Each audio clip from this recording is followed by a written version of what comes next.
doctor Gersi, hemos tenido un problema con el hosting, pero bueno, ya se solucionó. Ya saben que en las mejores familias pasan estos temas de la tecnología. No sé qué les parece si esperamos un minutito y empezamos a las 7:15. Cintia, no sé quién está a cargo de la parte tecnológica. Cintia, para, creo que podríamos aprovechar en poner el video antes que inicie el doctor.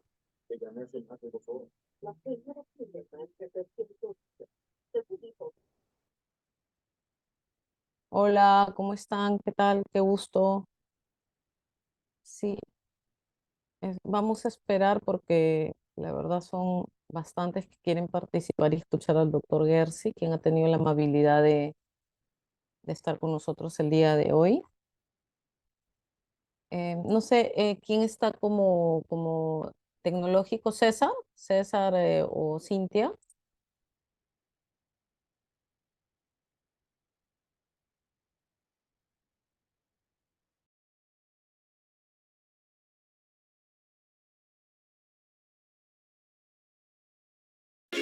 De ver mejor a tu país, para ti y tu familia. La pasión por tu profesión es lo que te define, porque sabemos que eres bueno, pero queremos que seas el mejor. En la Escuela de Posgrado de la Universidad Norbert Wiener creemos en ti. Por eso te impulsamos a alcanzar tu máximo potencial y luchar por tu pasión para seguir avanzando. Somos parte del grupo Wiener Carrión y hace más de 50 años impulsamos una experiencia educativa que trasciende en nuestro país. En nuestra escuela de posgrado contamos con más de 12 años de experiencia, brindando así una formación integral en salud, criminalística, educación, gestión pública, investigación, derecho e innovación. Nos comprometimos con nuestro país en formar profesionales del más alto nivel, líderes con propósito social, líderes con excelencia académica. Impulsados por una gran red de universidades en todo el mundo, con convenios nacionales e internacionales que promueven la movilidad estudiantil y docente a través de pasantías, clases espejo, congresos y eventos internacionales de primer nivel. Nos impulsa el generar conocimiento propiciando el aprendizaje mediante la investigación y producción de artículos publicados en las principales revistas científicas del mundo.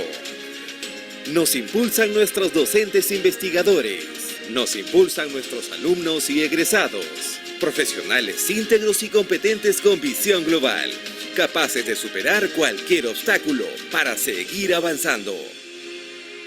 Nos impulsa la misma pasión que te motivó, esa pasión que impulsa al máximo tu potencial. ¿Y a ti? ¿Qué te impulsa a crecer? Posgrado Universidad Norbert Wiener, tu impulso.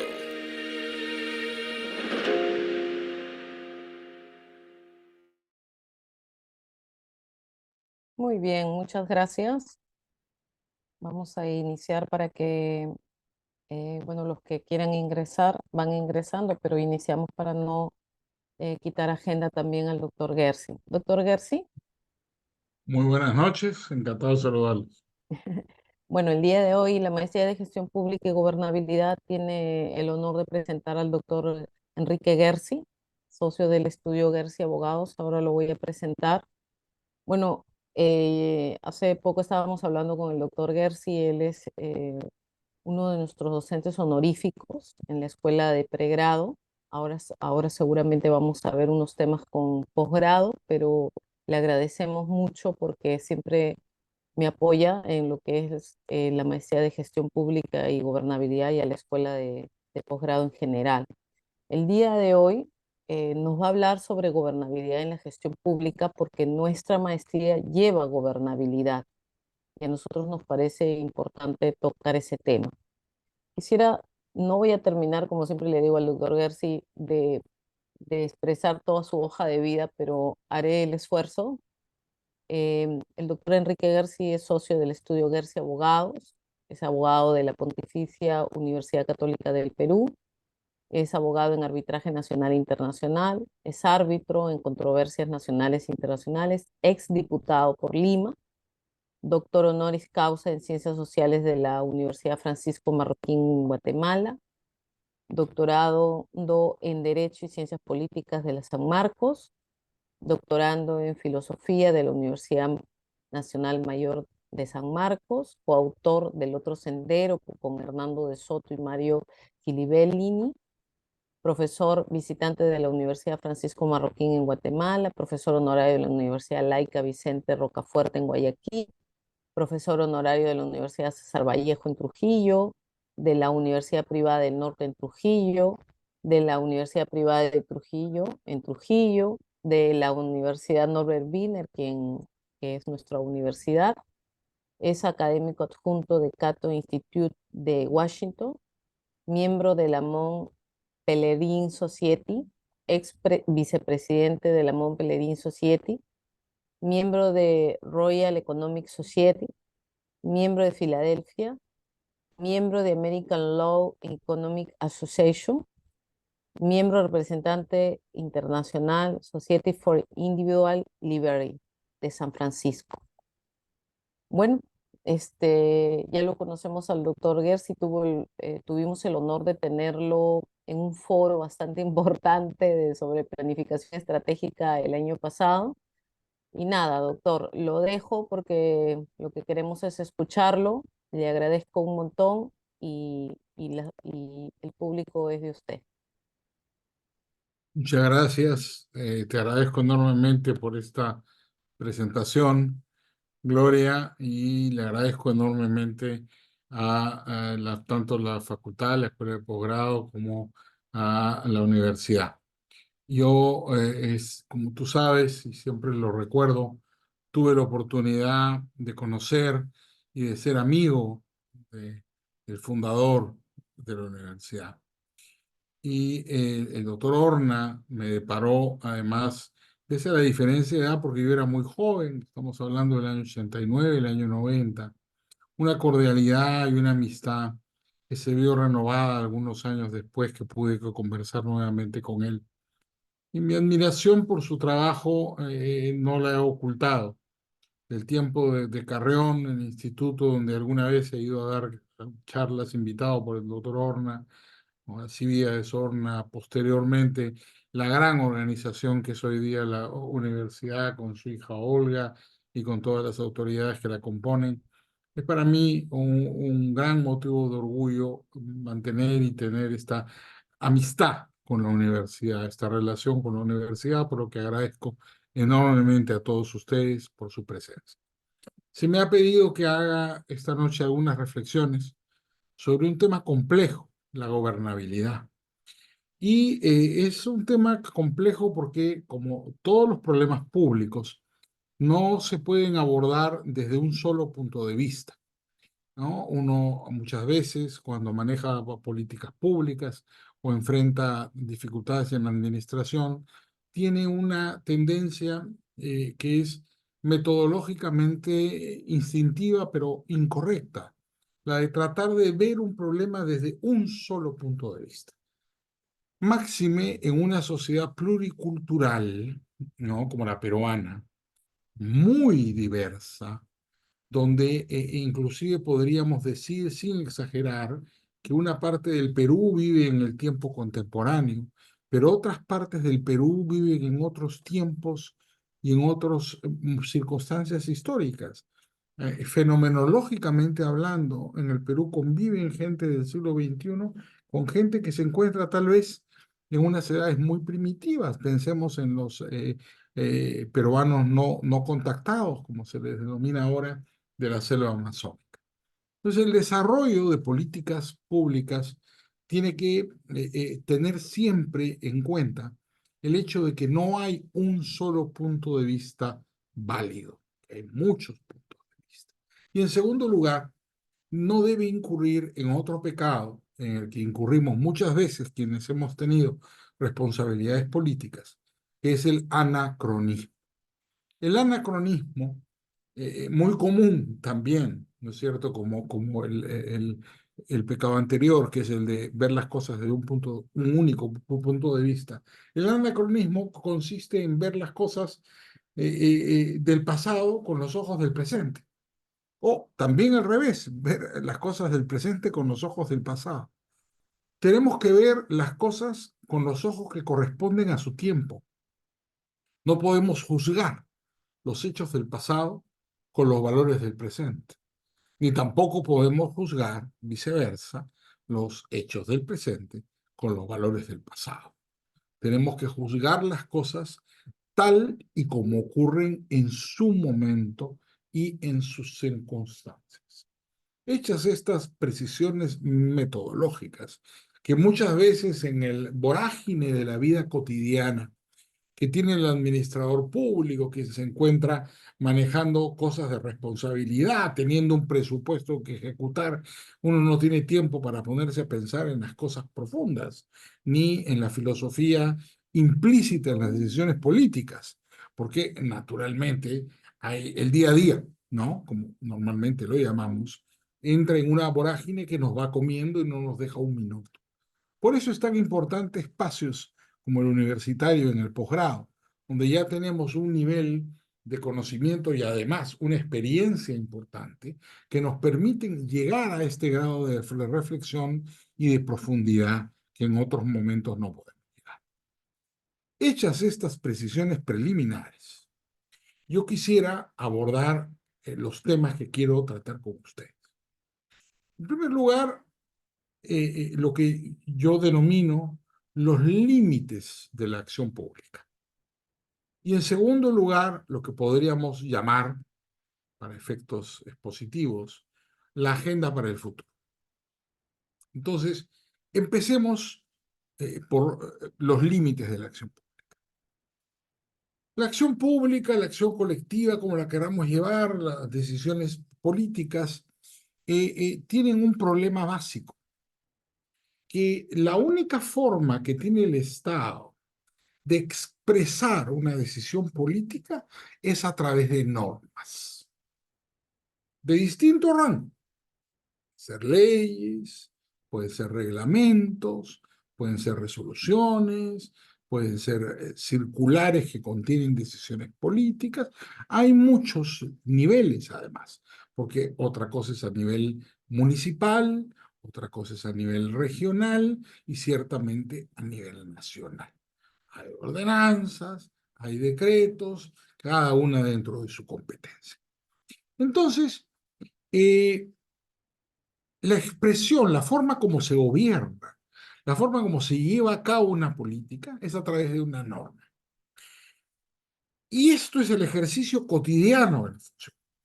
Yo he sido parlamentario, un periodo era muy joven, me tocó la responsabilidad de ser parlamentario, y claro, en el Congreso uno se dedica a hacer leyes durante todo el día y piensa que está cambiando la realidad haciendo leyes.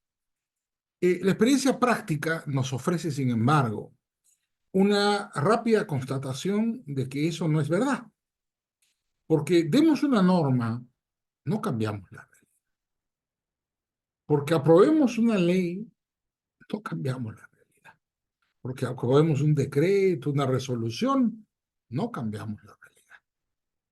Y resulta paradójico. ¿Por qué? Porque hay un problema básico que debemos comprender. Seguramente hay muchos de los que están en el posgrado que son economistas o administradores y algunos son abogados, como yo. Yo soy abogado, he sido muchos años profesor de análisis económico del derecho, pero digamos, estudié también un doctorado en filosofía, pero yo soy abogado y abogado ejerciente. Y cuando uno va a la facultad, tanto en economía, en administración, en contabilidad o en derecho, a uno le explican los sistemas jurídicos en situación de reposo, ¿no? Y esto, para entrar un poco a cierta profundidad en la discusión ya propiamente epistemológica, ¿no? La visión que se nos da del sistema jurídico, que es lo que utilizamos en administración pública, ¿no? Para gobernar un país, para manejar una estructura institucional, es la idea de un sistema que está en reposo, casi un cuadro sinóptico, ¿no? Los profesores nos explican los sistemas jurídicos inclusive como una pirámide, ¿no? Te dicen, acá está la pirámide normativa, inclusive hasta en la Constitución, ¿no? Hasta la idea de que hay una pirámide, hay una norma que es la cúspide constitucional, las leyes, luego van bajando las otras normas que están jerarquizadas en base a dos principios. Un principio lógico de no contradicción, en el cual la norma de menor jerarquía no puede contradecir a la norma de mayor jerarquía, y un principio de jerarquía, un principio político de jerarquía, en la cual la norma superior vale, se impone sobre la norma inferior. ¿No? Esta idea sinóptica es una idea seguramente práctica para el salón de clase. Pero nosotros ya hemos salido del salón de clase y hemos pasado por la realidad y ahora estamos de nuevo de regreso al salón de clase para un posgrado. Entonces tenemos que dar un paso adicional. Y el paso adicional, lo que puedo yo decir, como profesor en la materia y además para el sentido de esta charla, es que el sistema jurídico no está en reposo, digamos. Inclusive hay alguna gente que piensa que no existe algo como un sistema jurídico, pero suponiendo que existiera, para no ser tan heterodoxos, el sistema jurídico está siempre en movimiento, nunca está en reposo, no es un cuadro sinóptico. Lo que sucede en una sociedad es que así como hay un mercado, por ejemplo, de bienes o un mercado de servicios, o así como hay un mercado de ideas, ¿no? Así como hay ideas predominantes en una sociedad que dejan de ser predominantes y luego aparecen nuevas ideas, así también en toda sociedad hay un mercado de normas. La existencia en una sociedad de múltiples mercados forma parte del carácter complejo de la sociedad contemporánea. Tenemos un mercado económico, tenemos un mercado político. En el mercado económico se compite por calidad y precio, en el mercado político se compite por el poder, eso se llama democracia, no hay precios, hay votos. En el mercado de las ideas se debate, pero también hay un mercado de normas. ¿A qué me refiero?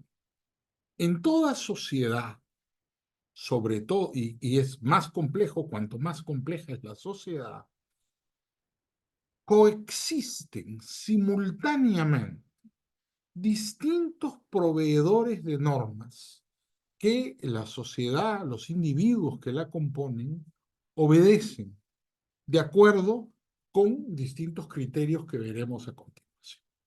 En una sociedad no hay un solo proveedor de normas, no hay un monopolio normativo, ¿no? Esta idea de que solo hay un productor de normas en una sociedad fue muy propia de una cierta filosofía de finales del siglo XX, de finales del siglo XIX y el primer tercio del siglo XX, que se llamó el positivismo jurídico, ¿no? Que creía que el sistema jurídico precisamente estaba en reposo y el Estado era el único que producía normas. Pero eso no es verdad. Y no es verdad por una cosa muy sencilla, que afecta enormemente la gobernabilidad, como vamos a ver.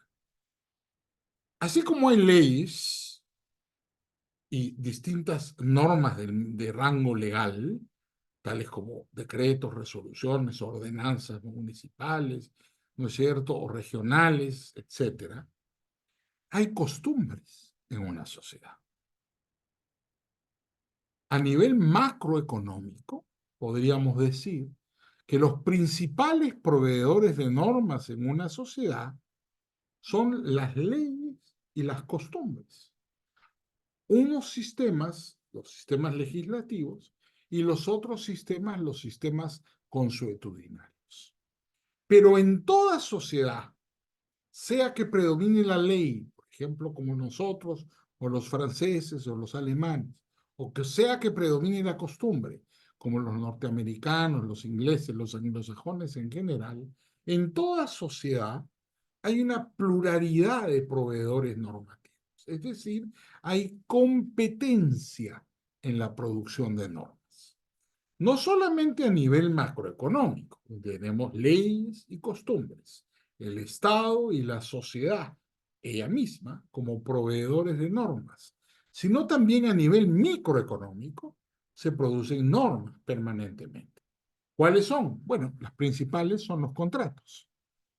Al punto que lo primero que te dicen en la Facultad de Derecho es que el contrato es ley entre las partes. Eso te lo repiten del primer día al último día de clases, ¿no? Y los contratos, tal vez, desde el punto de vista práctico y operativo, sean las normas más importantes que sí rigen la vida de las personas.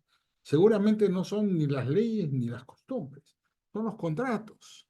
Cotidianamente, semanalmente, mensualmente, celebramos centenares, miles, decenas de miles de contratos. Desde que nos subimos a un microbús hasta que compramos una casa, de lo más simple a lo más complejo. Pensemos por un momento en cuántos contratos hemos celebrado el día de hoy. Y probablemente cada uno de nosotros ha celebrado medio centenar de contratos desde que salió de su casa. Y cuando llega a su casa, hay otro medio centenar de contratos que has celebrado sin darte cuenta con tu mamá, con tu papá y con tu esposa. Eso sí, el de la esposa es explícito, porque uno se casa, cuando se casa, está celebrando un conjunto de convenios y de acuerdos. Entonces, el contrato, que es ley entre las partes, es una fuente microeconómica fundamental, predominante de normas en la sociedad. Pero además de los contratos, tenemos muchas normas más. Desde los estatutos de un club al que pertenecemos, ¿no es cierto? Hasta aquellas pequeñas reglas de una logia, de una asociación de la que formamos parte, ¿no? Ni qué decir de los estatutos de una sociedad anónima, por ejemplo, que son una forma de contratación. Entonces, hay una pluralidad también a nivel microeconómico de proveedores de normas. Esto nos va dibujando la idea de un sistema jurídico que no está en reposo, sino que está en movimiento permanentemente. ¿Qué sucede cuando pasamos de una idea monopólica de la producción de normas a una idea competitiva? Si pensamos que en el monopolio de la producción de normas, claro, todo debería ser muy sencillo. Doy una orden, la orden se obedece y la sociedad funciona de maravilla. Pero resulta que no es así, que doy una orden, nadie me hace caso, la sociedad funciona al revés de lo que yo quiero y tenemos un montón de problemas. Empecemos nada más por la informalidad. Si 8 de cada 10 peruanos, como dicen los más optimistas, o 9 de cada 10 peruanos, como dicen los más pesimistas, están en el sector informal, significa que la concepción de un sistema jurídico en reposo con un monopolio de normas, un monopolio en la producción de normas, es equivocada. Y lo es. El sistema jurídico se produce competitivamente. Y las personas, nosotros, los ciudadanos, los miembros de la sociedad, escogemos dentro de este set de normas que son creadas por el Estado, por las costumbres, por los contratos, por los estatutos, por los clubes, por las familias, escogemos las normas por las que nos vamos a regir y nos desplazamos de una norma a otra en función de los costos y beneficios que cada una de las normas nos ofrece. Efectivamente, esto nos lleva entonces a un segundo nivel de discusión. El primero, lo acabamos de definir. Las normas no se producen monopólicamente, se producen competitivamente. Entonces, hay un mercado de normas. ¿Cuáles son las características de ese mercado de normas en la sociedad? En primer lugar, la característica más importante es que es un mercado costoso. Cumplir las normas de un gobierno no es gratis. Cumplir las normas es costoso. Ahora, entendámonos por un minuto. ¿Qué significa costoso? No estoy sugiriendo, ni mucho menos, que para cumplir una norma, una ley, una ordenanza, un decreto, sea necesario pagar. Eso es un precio. El costo no es el precio, son nociones distintas. El costo es la alternativa que sacrifico para hacer algo. Por ejemplo, esta conferencia tiene un costo. ¿Cuál es el costo de esta conferencia? Lo que yo podría estar haciendo en lugar de estar sentado aquí. Entonces, para cada uno de ustedes, veo que ahora somos 94 en el salón, esta conferencia tiene un costo. ¿Cuál es el costo? Lo que podrían estar haciendo ustedes 94 en este momento en lugar de estar aburriéndose escuchándome a mí. Podrían, qué sé yo, estar viendo televisión, Netflix, estar en el fútbol, en el parque, estar con su novio, con su novia, caminando con su mascota, cualquier otra cosa. Eso es una alternativa sacrificada. Entonces, en teoría económica se dice que el costo es lo que yo dejo de hacer para hacer algo, es decir, la oportunidad que sacrifico. Por eso algunos hablan del costo de oportunidad. Para mí la expresión es un pleonasmo, porque todo costo es una oportunidad sacrificada. Visto desde ese punto de vista, cualquier norma, ¿eh? No solo la legal, también la costumbre, también la que proviene de un contrato, también la que proviene de mi afiliación a un club, también las órdenes de mi mamá o de mi papá, las normas familiares, todas tienen un costo. ¿Cuál es el costo de cumplir una norma? La satisfacción alternativa, lo que yo dejo de hacer para cumplir con ella. Y hay dos dimensiones implícitas. ¿Por qué es costosa la alternativa que sacrifico? Por dos razones. Porque supone tiempo y supone información. Para yo tomar una decisión de qué hago y qué dejo de hacer, esa es la satisfacción alternativa, para incurrir en un costo, el análisis de costo y beneficio que hace un ciudadano en el mercado de normas es preguntarse, ¿no es cierto? ¿Cuánto tiempo y cuánta información voy a necesitar para tomar una decisión? Independientemente de la decisión misma. Me explico. Cumplir una ley puede requerir mucho tiempo o puede requerir muy poco tiempo. Cumplir una ley puede requerir mucha información o puede requerir muy poca información. Las normas se cumplen igual, se obedecen igual. Un ciudadano obedece igual una norma que demanda mucho tiempo o muy poco tiempo, o demanda mucha información o muy poca información. No. Si una norma requiere mucho tiempo para ser cumplida, es más costosa que una norma que requiere menos tiempo para ser cumplida.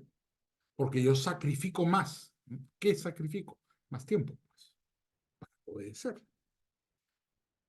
Por otro lado, si una norma requiere mucha información para ser cumplida, será más costosa porque tengo que sacrificar más información, conseguir más información, que una norma que requiere menos información. De repente, un ejemplo nos permite ilustrar algo que suena demasiado abstracto. Una norma muy simple, ¿no? Que se cumple, digamos que yo obedezco la norma enviando un formulario por internet y se acabó. Aceptación automática. Es una norma que probablemente se va a cumplir, va a ser muy sencillo.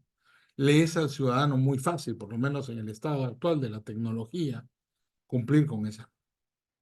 Pero si es una norma que me obliga a mí a ir personalmente, lo que implica tener que dejar de trabajar, según sea el ingreso de las personas, puede ser suficientemente disuasivo si tengo que dejar de trabajar para ir a hacer un trámite a determinado lugar.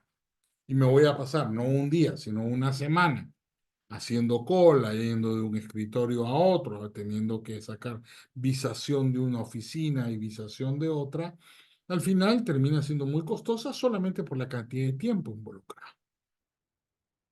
Igual pasa con la información. Una norma que requiere mucha información para ser cumplida. Pongamos un ejemplo. El IGB.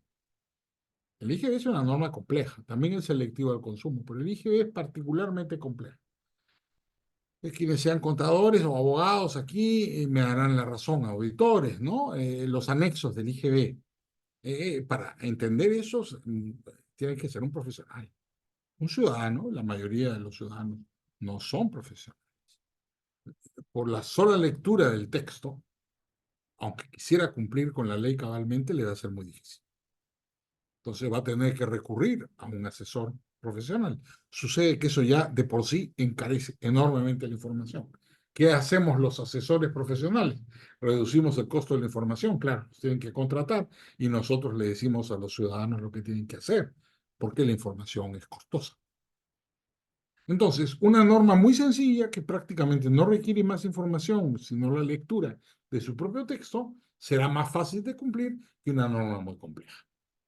Dicen los historiadores del derecho que la aspiración de Napoleón, cuando aprobó el Código Civil en 1804, el primer Código Civil, el Código Civil francés, o Code, era que fuera una especie de catecismo del ciudadano. Aspiración lamentablemente imposible de cumplir, pero lo que él quería es que en una sola libro estuviera todo lo que un ciudadano tenía que cumplir, todas las leyes contenidas en un libro. Eso nunca fue posible, pero esa fue la aspiración de los legisladores de la época. Aspiración vana, porque hoy día, como vemos por el desarrollo de las ciencias económicas, sabemos que eso no es posible, porque en el mercado normativo, como les estoy explicando, hay normas, por supuesto, que se producen competitivamente, pero estas normas son costosas, porque implican decisiones con satisfacciones alternativas. Ya ahí este dibujo del sistema jurídico en movimiento y no en reposo se diferencia bastante de lo que nos han enseñado. Pero el asunto se complica aún más y permítanme adentrarme en las complejidades. No solamente hay un sistema normativo, los sistemas normativos están en movimiento y no en reposo.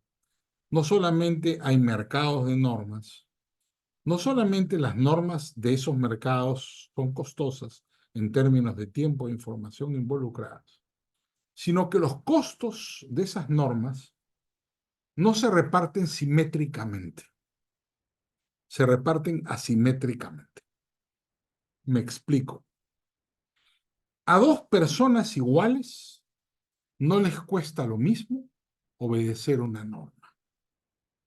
Yo me quedaría feliz de verdad si logro persuadirlos de esto, porque creo que el objetivo de la conferencia, buscar la gobernabilidad, estaría cumplida.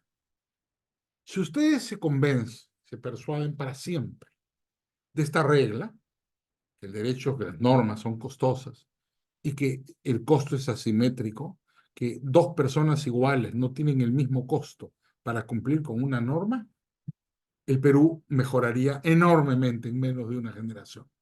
La gobernabilidad del país sería enorme. ¿Por qué? Ustedes se darán cuenta con gran facilidad.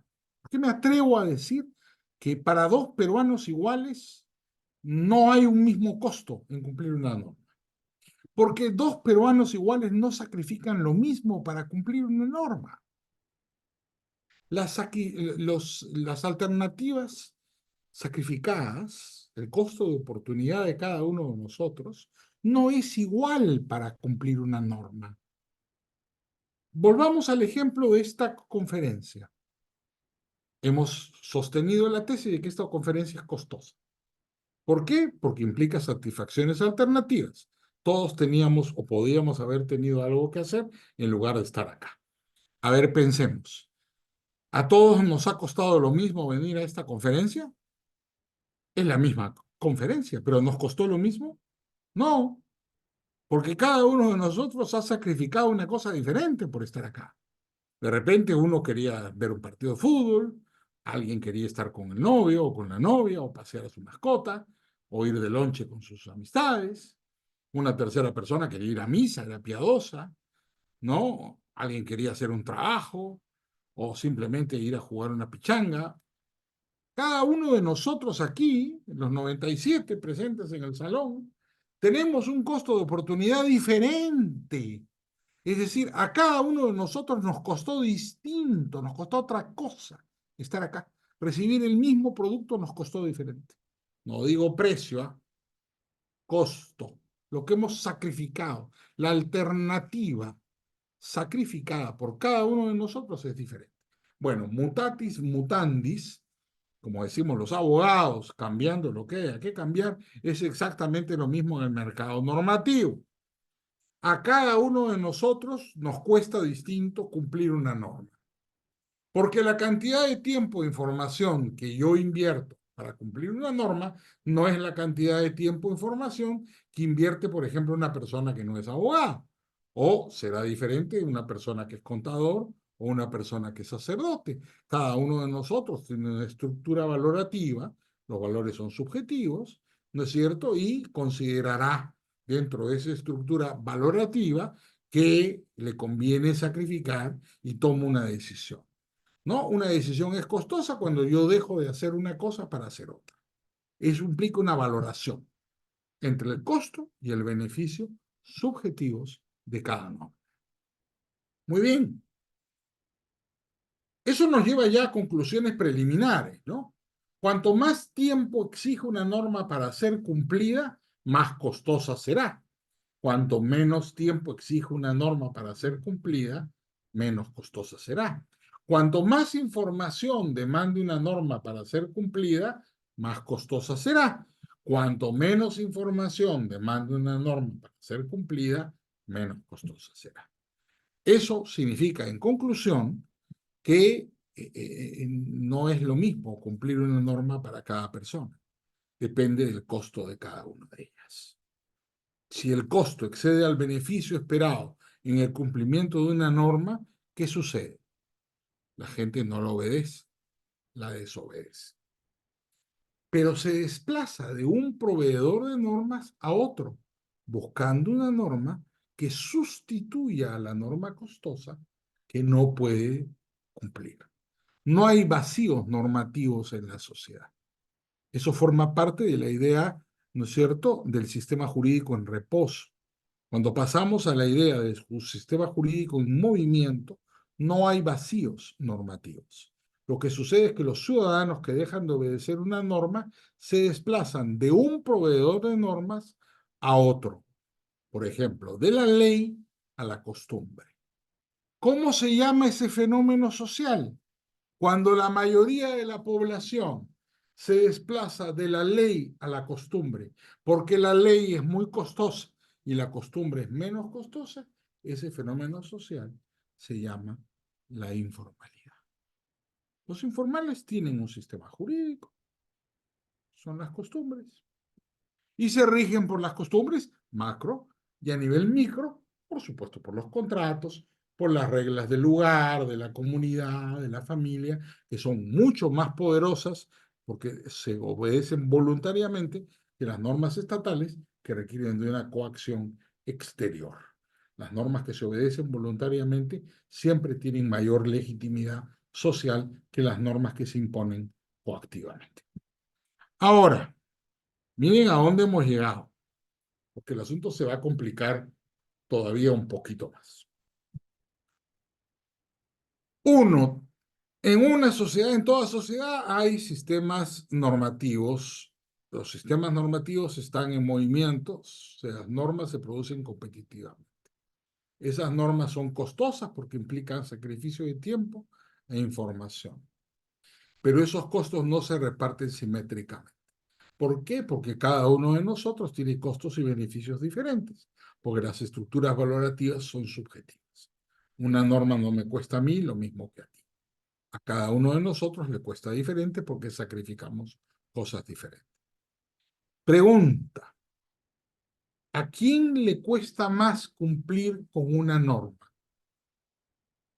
¿Al pobre o al rico?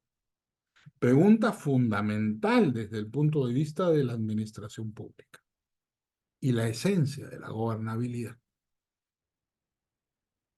Lamentablemente, le cuesta más al pobre.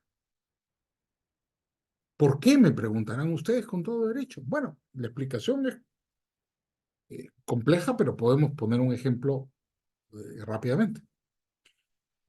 ¿Quién sacrifica más para cumplir una norma? ¿El rico o el pobre?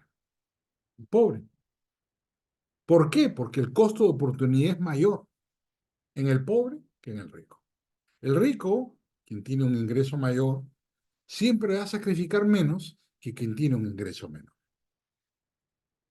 Un ejemplo nos permitirá darnos cuenta en 10 segundos. Supongamos una multa. nos pone la autoridad administrativa una multa. La multa es de, digamos, 10. Y hay dos ciudadanos que tienen que pagar la multa. Uno gana 100 y el otro gana 1000.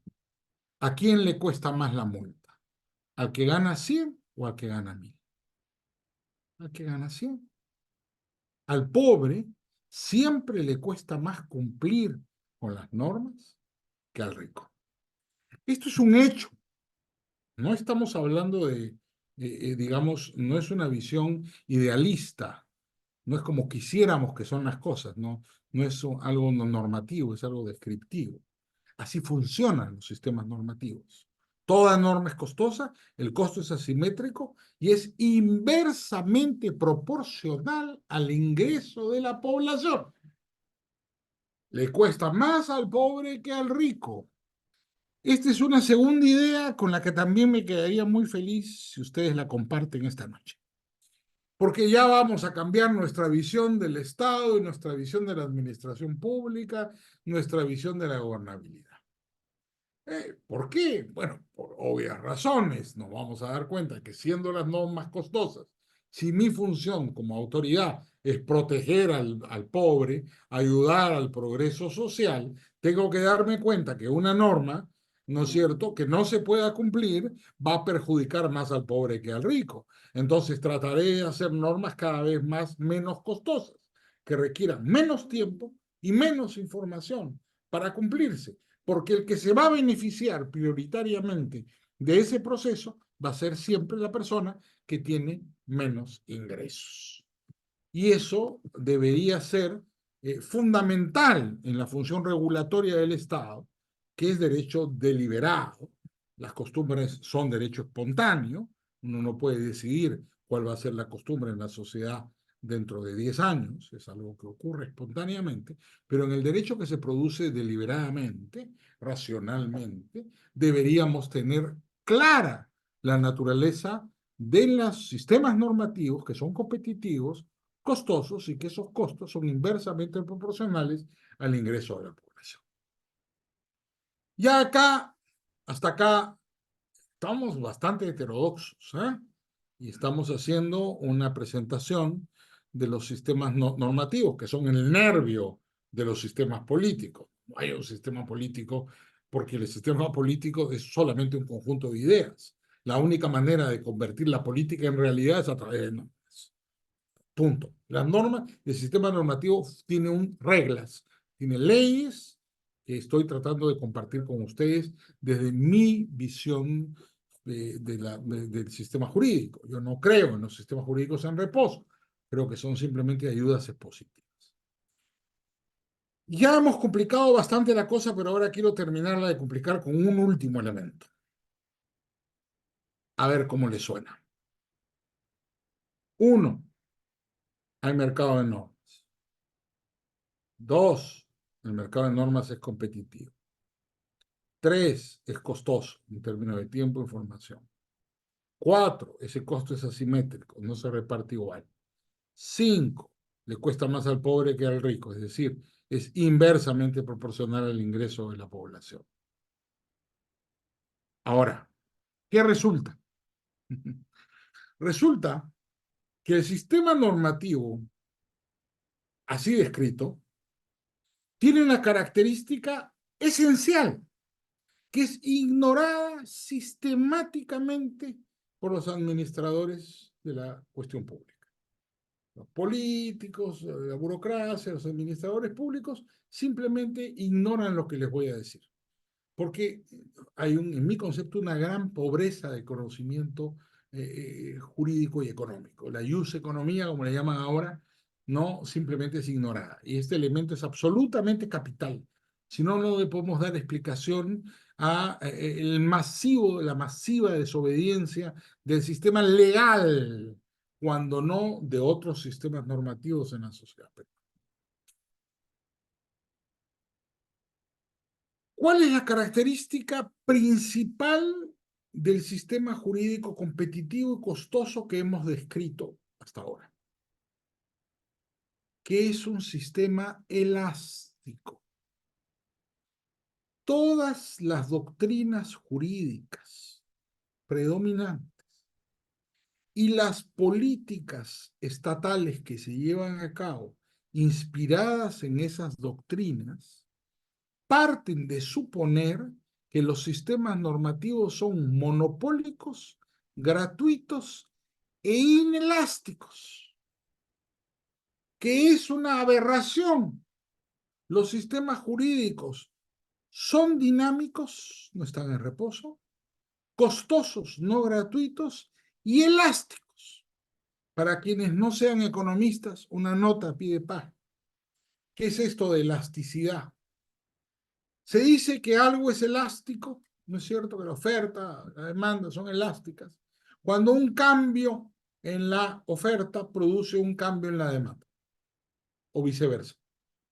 Cuando no hay un cambio, es inelástico. Cuando hay un cambio, es elástico, ¿no? Por ejemplo, ¿no? Si yo subo el precio de la carne, ¿se va a comer más o menos carne? Se va a comer menos carne. Un mercado elástico. En cambio, si yo subo el precio de la cerveza, se va a tomar más o menos cerveza. La misma cantidad. El mercado de la cerveza es inelástico. No reacciona, porque el que le gusta la chela seguirá tomando chela al costo que sea.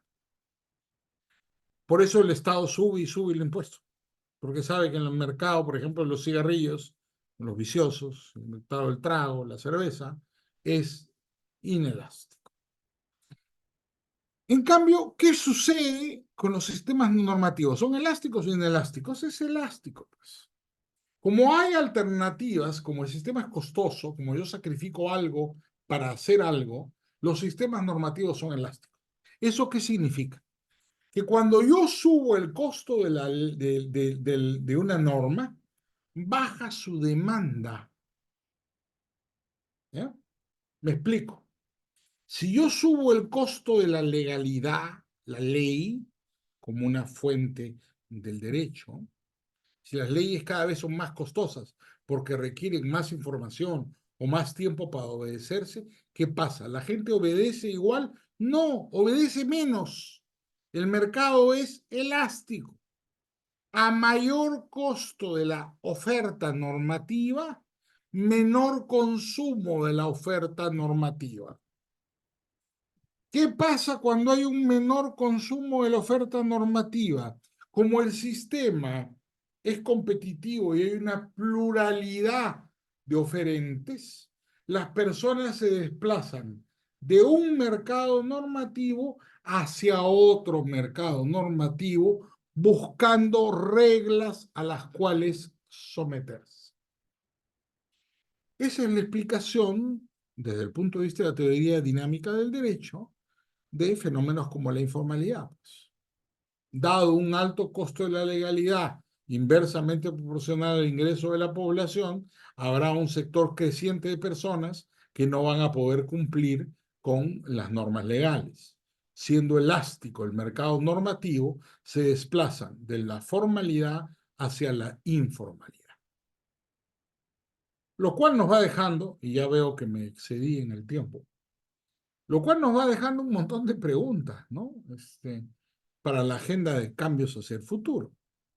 Entonces, si el mercado es dinámico y elástico y costoso e inversamente proporcional, el asunto es mucho más complicado de lo que nos han enseñado, muchísimo más complicado. Entonces, traducir las políticas en normas es una tarea hercúlea que requiere gran conocimiento, mucha responsabilidad y una sólida formación profesional. Porque si llevado por el entusiasmo me dedico a cambiar todas las leyes para hacerlas más complicadas y que requieran más tiempo y más información, porque así de esa manera, por ejemplo, el Perú se acerca al estándar internacional. De repente, sin darnos cuenta, estamos condenando a la discriminación legal a la inmensa mayoría de los peruanos. Yo no creo que se puedan importar leyes, ¿eh? Por estas razones que les estoy diciendo. Siendo el mercado elástico y costoso y asimétrico, La importación de leyes no es posible, no funciona. Esta gente que dice hay que adoptar la normativa, por ejemplo, de la OCDE, ¿no? Porque integrado el Perú a la OCDE, hay que adoptar la normativa internacional, el estándar internacional, eso no existe. No es posible la importación de normas. ¿Por qué? Porque el peruano, el sueldo promedio, el ingreso promedio de un peruano no es el sueldo promedio de un suizo, pues. Entonces, las normas que son válidas en Francia o que son válidas en Italia, porque tienen un altísimo ingreso promedio, no las podrá poder cumplir nunca un peruano. Siendo el mercado elástico, ¿qué va a pasar? La gente se pasa de la formalidad a la informalidad, pues.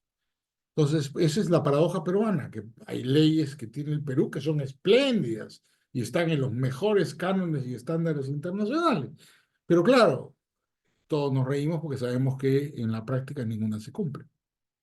Y la razón por la que no se cumplen no es por ignorancia, ¿eh? No es por maldad, no es por avaricia, no es por codicia.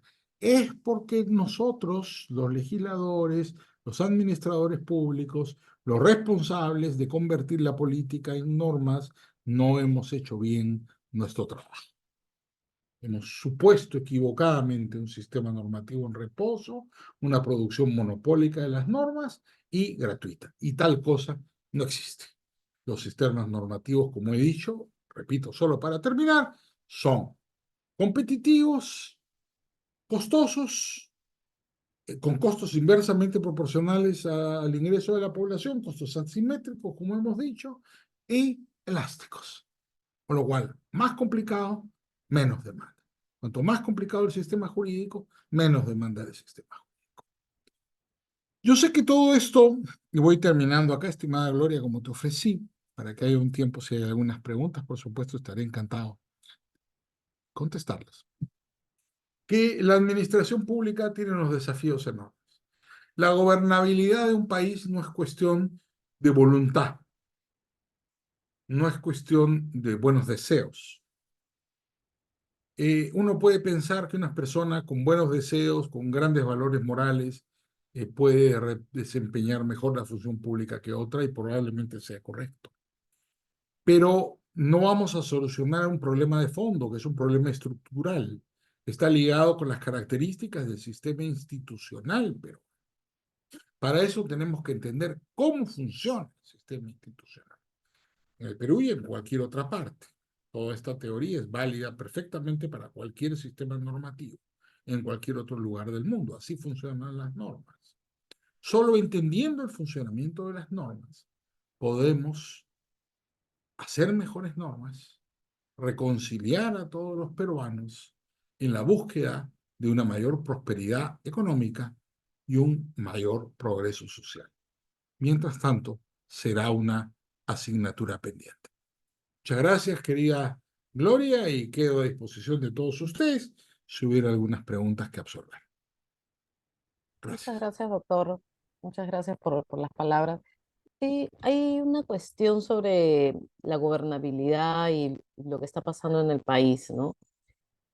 Em, yo siempre he dicho que la gestión pública no puede realizarse si no estamos en un Estado de Derecho constitucional, donde haya respeto de derechos fundamentales, donde haya una preparación para poder hacer estrategias y devolverle todos estos recursos a los peruanos, ¿no? Entonces, usted, mi pregunta es, ¿cómo ve la gobernabilidad y la gestión pública ahora, un 20 de marzo, del Perú, por supuesto, ¿no? Bueno, la veo con gran preocupación porque venimos en una crisis institucional ya que lleva varios años, por lo menos desde 2016, ¿no? Hemos cambiado cuántos presidentes, 6 o 7, ¿no? A ver, desde 2016 en adelante. Kuczynski, Vizcarra, Sagasti, Castillo y Dina, 5, ¿no? Entonces, bueno, en realidad no, me he comido al señor Merino, ¿no? Entonces son 6, cuando debía haber 2. Entonces, claro, esta absoluta falta de estabilidad política se refleja institucionalmente en una imprevisibilidad. Y la seguridad jurídica es un elemento fundamental, ¿no? El Tribunal Constitucional ha dicho que la seguridad jurídica, aunque no está en la Constitución, es un principio implícito en la Constitución. ¿Por qué? Por una sola razón. Se dice que en una democracia, en un Estado de Derecho, los ciudadanos tenemos el derecho a la confianza legítima. Es decir, nosotros como ciudadanos debemos poder confiar en la autoridad y en sus decisiones. Y si no podemos confiar en la autoridad ni en sus decisiones, esa imprevisibilidad viola los derechos constitucionales. Y en el Perú es prácticamente imposible prever nada. Es decir, una planificación, Gloria, estimados amigos, en el Perú dura pues 3 días, de repente 2. No puedo ni planificar yo mismo qué voy a hacer durante la semana. Es absolutamente imposible porque es imprevisible todo. Como la ley no se cumple, ¿no? Tenemos el gran problema de la imprevisibilidad. Y esto efectivamente afecta de la forma más dramática en nuestro sistema institucional. Y es lo que estamos viendo. Entonces, por supuesto, hay que entender que los cambios políticos se producen en el margen. Nunca son, los cambios políticos que funcionan, nunca son radicales, nunca son absolutos. Si yo quiero cambiar completamente una sociedad, no porque me pare el día siguiente y diga, a partir de ahora hemos cambiado y somos diferentes, vamos a cambiarla. El cambio tiene que ser siempre en el margen, todo cambio se produce en el margen. Y eso implica que modificaciones institucionales, constitucionales y legales dentro del concepto de sistema jurídico dinámico que he compartido con ustedes, tiene que llevarse a cabo marginalmente, ¿no? Eso implica procesos que son una combinación de procesos evolutivos con desarrollos racionales que mejoren activamente la calidad de nuestras normas, pero no van a ocurrir con facilidad, ¿no? Tenemos una ineficacia absoluta de nuestro sistema jurídico y nuestro sistema institucional. Entonces, la tarea es muy grande y exige, por supuesto, el desafío de la participación de todos nosotros y seguramente varias generaciones empeñadas en ese esfuerzo. Si hay otra pregunta, con todo gusto, mi querida Gloria. Gracias, doctor. Luis Eduardo, ¿tienes audio? Si no, le digo para que te aperturen. Luis Eduardo, ¿tienes audio? Ahí creo que te puedo. Ah, ya no tienes audio. Por favor, para que le aperturen audio, por favor. Hola, Hola, sí, te sí. escucho. Adelante, Luis. Buenas noches, doctor. Muchas gracias a la Universidad Norbert por esta oportunidad de compartir. Encantado. Doctor, le hablo desde Trujillo. Una pequeña Hola. reflexión, a ver, o de su parte, ¿qué opina usted de uno de los peligros más grandes de la democracia? Se basa justamente en que la democracia no requiere que todos estén de acuerdo. Y sobre todo en un país como el nuestro, que es altamente volátil frente a las diferencias, discrepancias o ya sean desniveles culturales, eh, por cosas así tenemos marchas violentas, protestas, personas quemadas, lunas rotas, en fin, ¿no? ¿Qué opina usted sobre la evolución de la democracia en ese sentido? Sobre todo ahora que la población y los centros urbanos han crecido tanto, que por ejemplo Trujillo desde el 70 hasta hoy ha crecido 18 veces, ¿no? Entonces, ya la población en número ha aumentado, se puede ir diseñando ya una democracia digital, se pueden tener vínculos tecnológicos que permitan tener acceso a información en masa, en bloque, para poder tabular y tener mejores políticas públicas. ¿Cuál es su reflexión al respecto? Muchas gracias. Muchas gracias, sin duda. Muy buena pregunta. La tecnología ayuda muchísimo en la toma de decisiones. Hoy día tenemos acceso a una tecnología que precisamente reduce el costo de tomar decisiones. ¿Por qué? Porque reduce el tiempo y en segundo lugar incrementa la cantidad de información. Nunca hemos tenido tanta información disponible en la historia de la humanidad como tiene hoy día un estudiante escolar. Es decir, la cantidad de información que uno tiene disponible a su alcance es inmensa, casi infinita, y se multiplica logarítmicamente a cada hora. Entonces, eso es una ayuda tecnológica sin duda. Pero no es todo, ¿no es cierto? Es decir, tener el tiempo, tener la información, no es la decisión misma. Lo importante, como muy bien ha señalado, además de las decisiones de los individuos, son las decisiones colectivas, la política. ¿Qué pasa en el Perú? Bueno, en el Perú, en mi concepto, hay un pésimo diseño constitucional del sistema político, ¿no? En el Perú tenemos una constitución, ha habido mucha polémica sobre la constitución del 93. Yo creo que la constitución del 93 tiene sus claroscuros, ha sido probablemente en materia económica beneficiosa, pero en materia política es la responsable de la situación actual. Hay cosas que hay que cambiar y mejorar. ¿Cuál es el gran problema de nuestro sistema político? Bueno, creo que hay muchos, pero digamos para sintetizarlo brevemente. En primer lugar, la manera como elegimos a los representantes. Hoy día va a haber Senado, como había antiguamente, y yo soy un simpatizante del Senado, se lo voy adelantando, pero digamos, el problema básico sigue existiendo. ¿Cuál es el problema en la elección de los representantes? Que elegimos por distrito plurinominal por cifra repartidora. ¿Eso qué significa? Que nunca va a haber una mayoría eh, estable.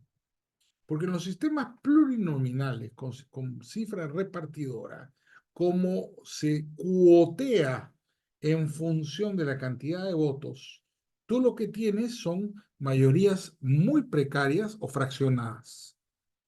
Y eso, además, políticamente, distancia al representante del elector y elimina la toma de responsabilidades. Al final, el representante se siente más representante de un partido que de una circunscripción.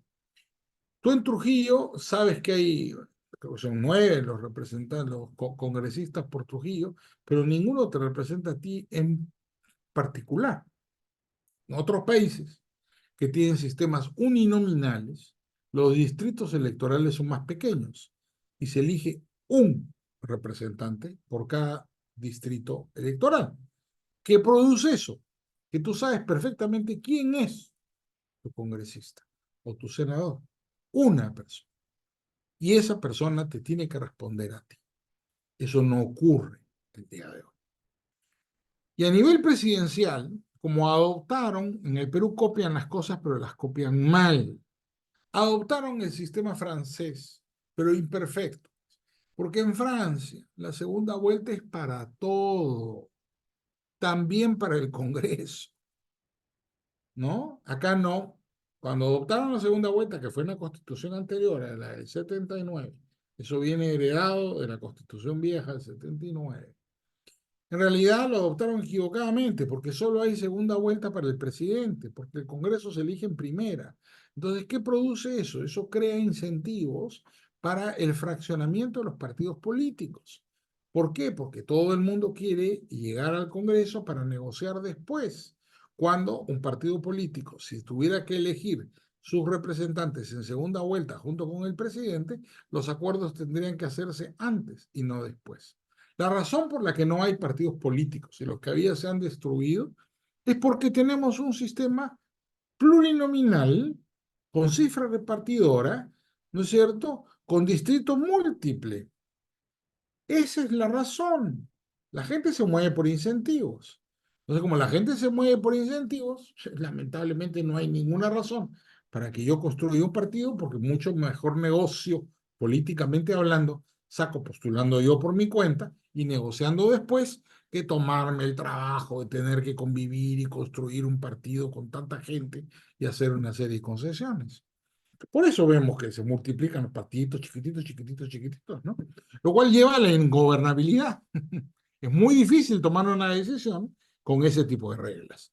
Pues finalmente, como ustedes ven, la gobernabilidad o ingobernabilidad es una segunda derivada de la calidad normativa que regula una determinada situación, con todas las consideraciones que hemos indicado.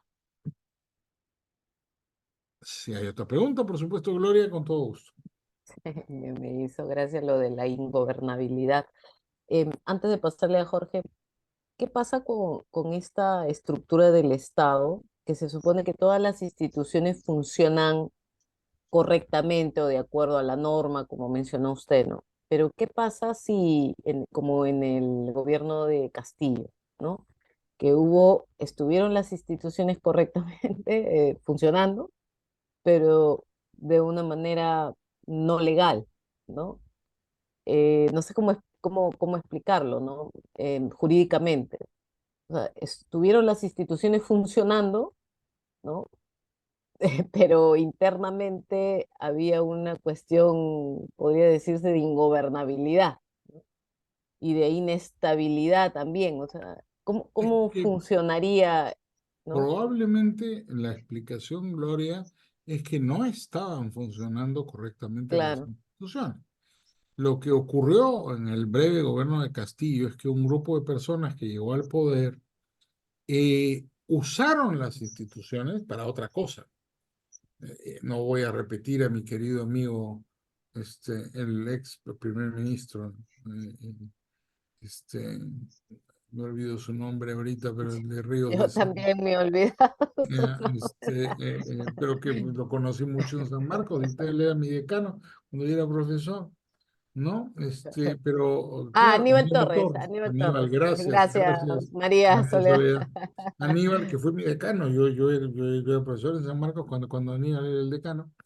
Aníbal era el ejemplo, ¿no? Aníbal sabía, tuve una buena amistad con Aníbal, pero él sabía perfectamente que lo que decía no era aceptable constitucional y legalmente.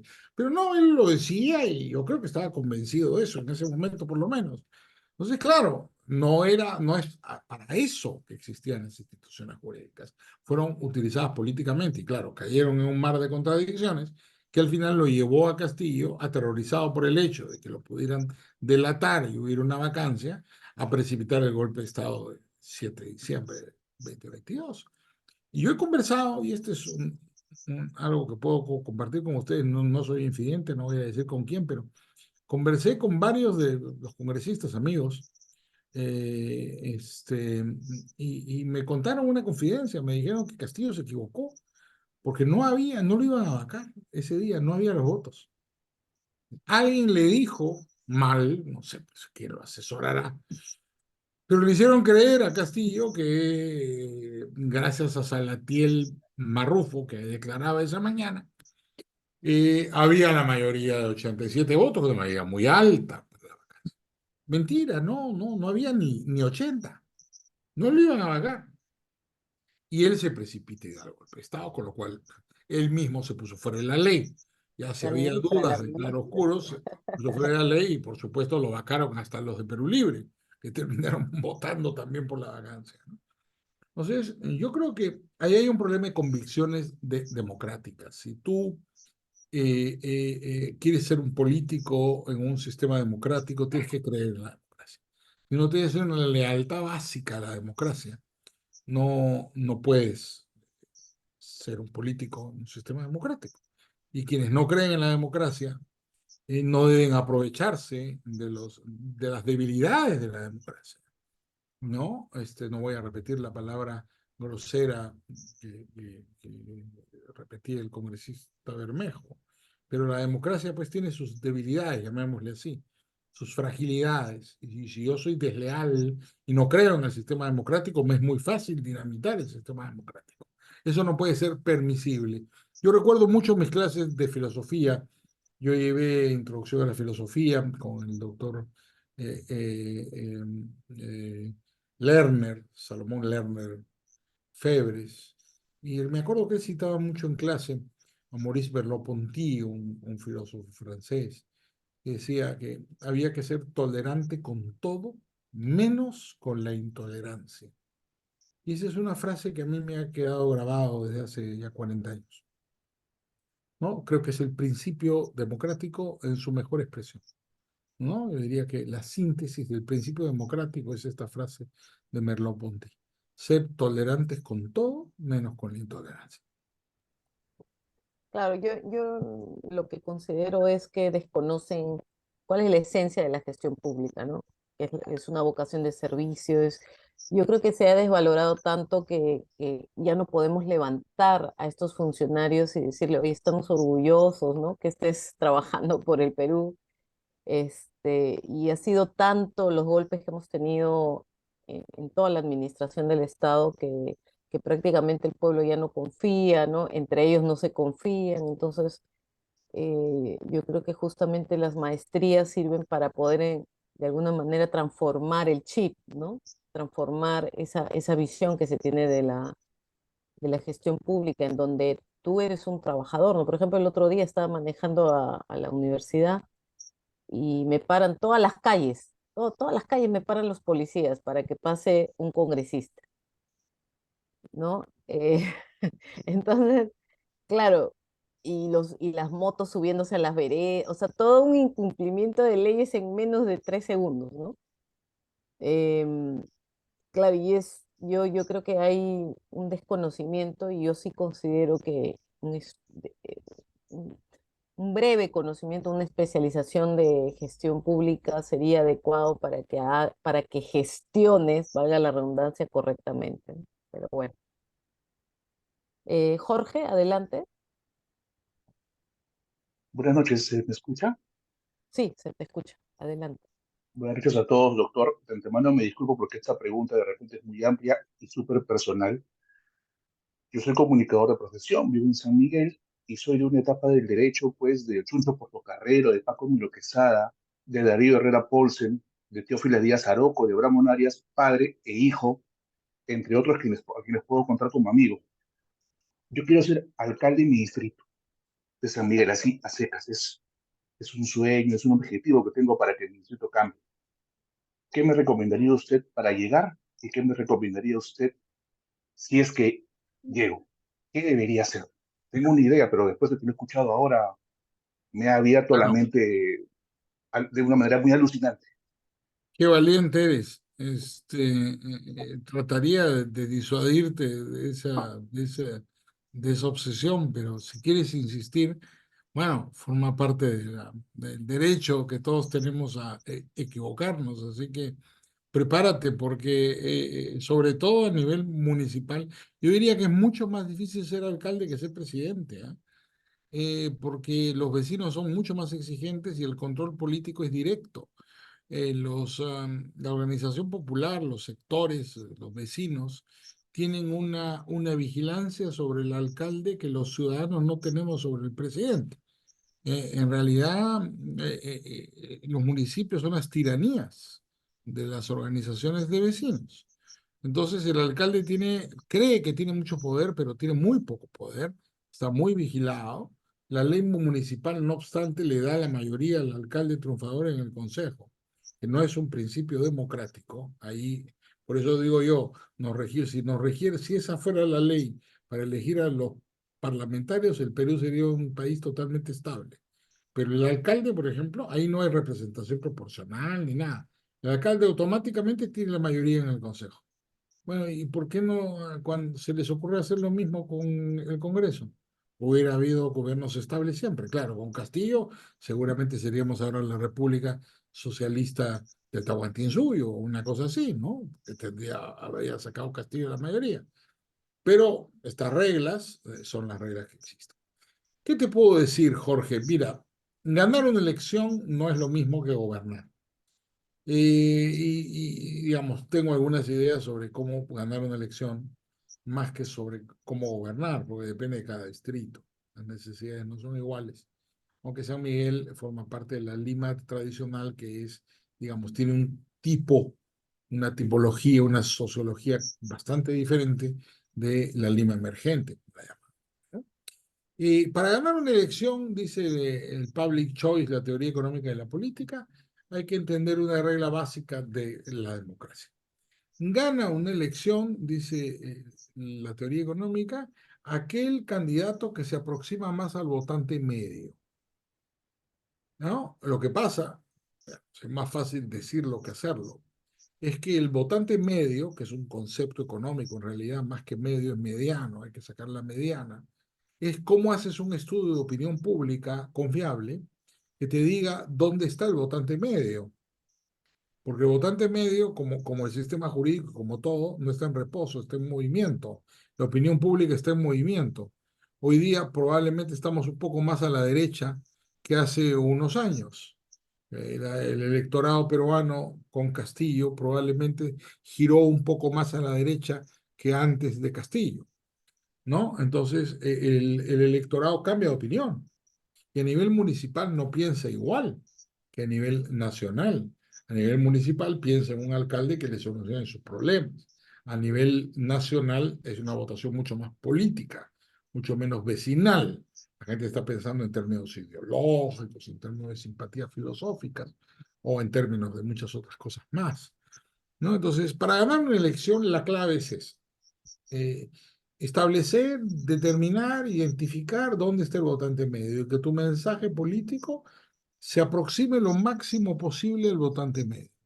Porque la teoría lo que predice es que generalmente ganan las elecciones los candidatos que logran aproximarse más al votante medio. Y esta regla puede serte de gran utilidad. Ojalá eso espero. Muchas gracias. Gloria, si hay alguna pregunta más, ya son las 8:30. Ya la última. Ya sí, la última sí. Rosa María Gutiérrez quería participar y también hay una pregunta no quiero dejar de James Lozano. Dice, en aras de la gobernabilidad, ¿qué opina usted que el pueblo decidió en un referéndum que no haya reelección de congresistas y menos doble cámara? Y ya el gobierno ejecutivo aprobó dicha disposición del Congreso. O sea, no se respeta la voluntad del pueblo en las urnas. Bueno, la respuesta es muy sencilla, basta con leer la ley de participación ciudadana.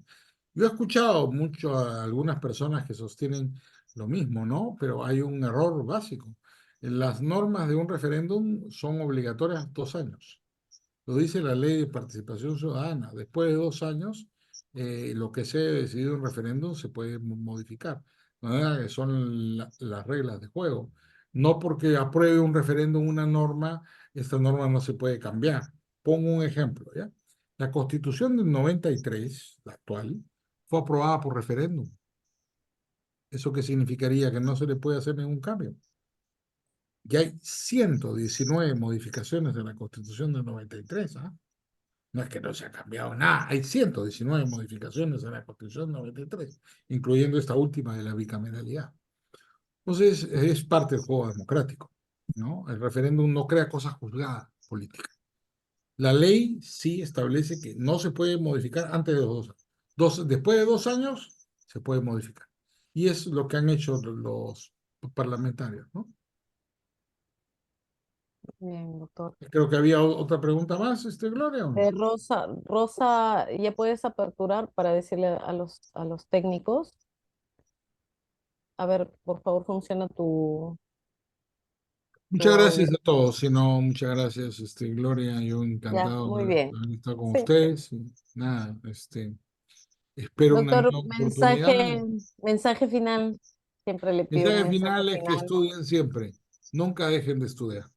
Yo entré a la universidad el año 1978, imagínense lo viejo que soy, y no he salido hasta ahora porque sigo dictando clases o dando conferencias. Nunca, nunca dejen de estudiar, es la única forma de ser mejores y de aprender. Muchas gracias, Noel. Muy bien, doctor. Que tenga una super noche y siempre le agradezco por su disposición. Saludos a todos y muy buenas noches. Gracias, doctor. Muchas gracias. Bueno, yo antes que se vayan, por favor, quería invitarlos. Está Rosario, ha dejado sus datos. Rosario, no sé si puedes dejarlo nuevamente. Nosotros ¿Qué tal? hacemos estas conferencias con nuestros profesores honoríficos para que ustedes puedan tener como que la actualidad de lo que está pasando en gestión. Y yo los invito a esta maestría de gestión pública y gobernabilidad. Nosotros estamos muy inclinados a los temas de modernización del Estado. Queremos formar gente en 1 año y 4 meses, porque hemos quitado vacaciones, para que ustedes puedan tener toda esta malla que está muy bien hecha, en donde tienen recursos humanos, control, proyectos. Entonces, todo está estructurado para que ustedes puedan ser unos gerentes del sector público y que puedan gestionar de la manera la más correcta, ¿no? Y siempre pensando en la nación, que es lo que dice el código de ética cuando hay un funcionario público, ¿no?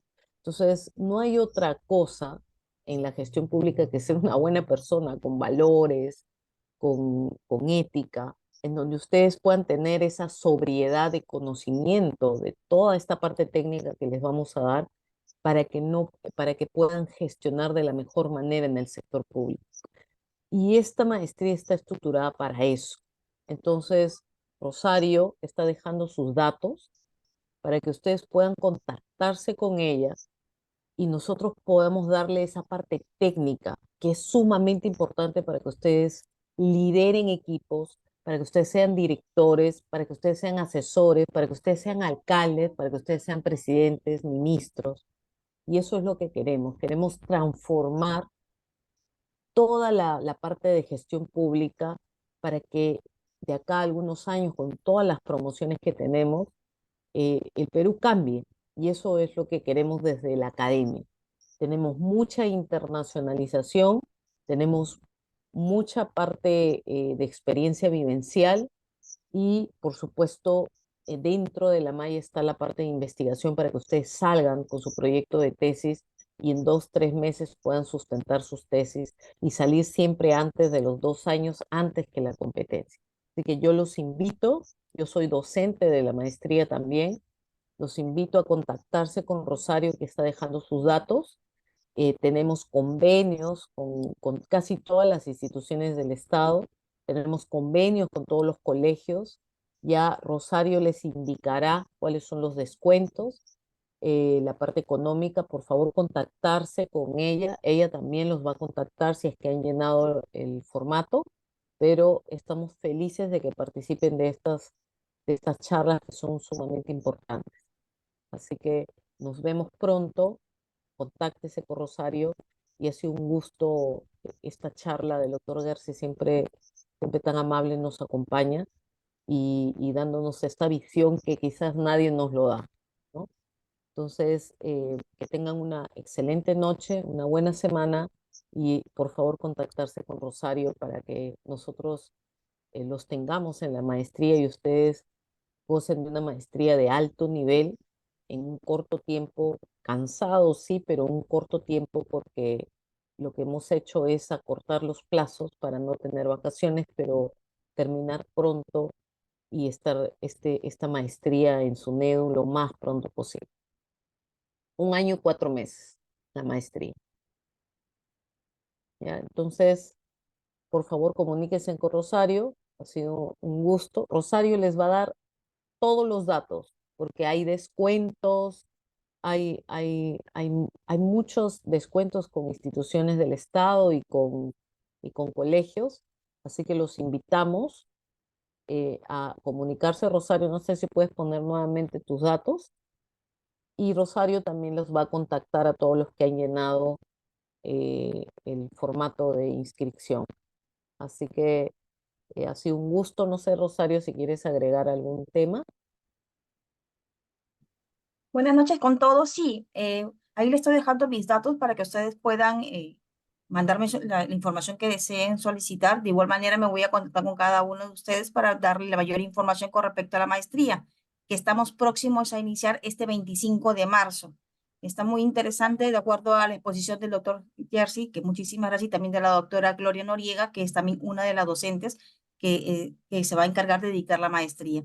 Los esperamos contar con su participación. Por favor, no duden en mandar, pedir información. Igual, como les vuelvo a recalcar, me comunicaré con ustedes para darle mayor información y detalle con respecto a la maestría.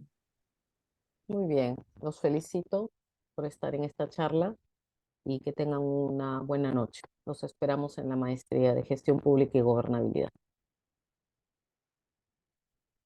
Que tengan buena noche. Muchas gracias. Buenas noches. Gracias, gracias Rosario.